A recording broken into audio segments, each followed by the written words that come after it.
hay que recordar que entraron 3 primero. Fidel Castro se molestó con el gobierno porque no quería entregarlos y ordenó, levantó las vallas de seguridad a la embajada y alentó que todos los que quisieran salir de Cuba vayan a la embajada del Perú. Y se llenó la embajada de Perú con 100.000 personas y el embajador tuvo que irse a vivir a un hotel porque ya no tenía ni siquiera cama en esa casa.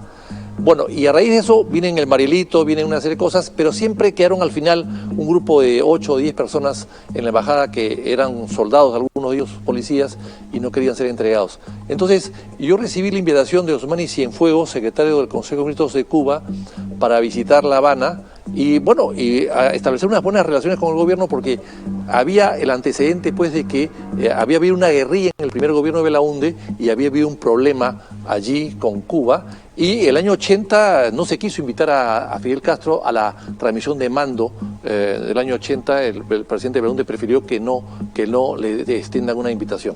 Entonces yo fui con el visto bueno del presidente Belaúnde en una visita un poco clandestina, y tuve una reunión con él de 3 horas. 3 horas. ¿Con Castro? Con Fidel Castro. 3 horas. Y bueno, en 3 horas uno se relaja, pues, por supuesto, y empieza a decir cosas. Y además él tomaba un mojito y yo tomaba una Cuba-Cola, porque no había otra cosa. Y fue una conversación muy interesante. Y entonces, sobre el tema del terrorismo, yo le hice saber de que había una preocupación en el Perú, que Sendero Luminoso estaba siendo apoyada por Cuba. Y me lo negó. De ninguna manera, me dijo. Y además me habló muy mal de Sendero Luminoso y se burlaba de la Quinta Espada y de Abimael Guzmán y de todo lo demás. Pero sí me dijo, he apoyado a la guerrilla del 65 en el Perú. Y bueno, y describió a Lobatón, a De la Ponticeda, a Béjar, etcétera, que habían sido formados en Cuba y que Cuba había auspiciado esa guerrilla desde Cuba a través de la frontera con Bolivia, le había llegado todo tipo de logística a ellos.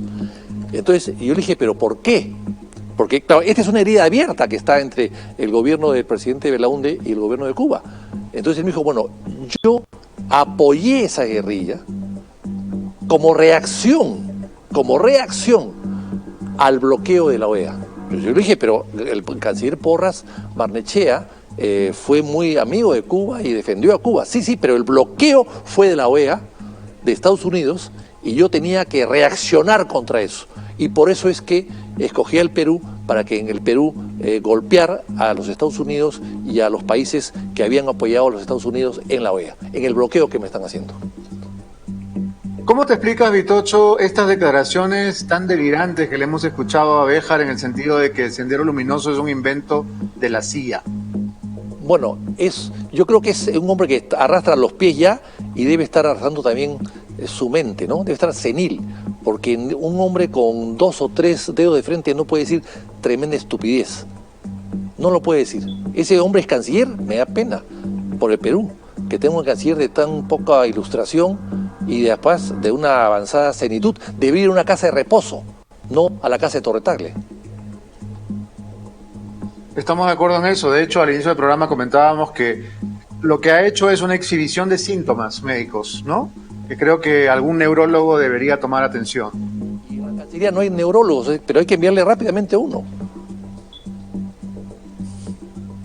Bien, el tiempo nos está venciendo. Solamente quería comentar una última cosa contigo, y es la iniciativa de Bellido, del Premier, de formar una comisión para decirle al dólar que no suba. ¿Qué te parece? Eso es un chiste, es una payasada, eso es imposible. Todo está subiendo.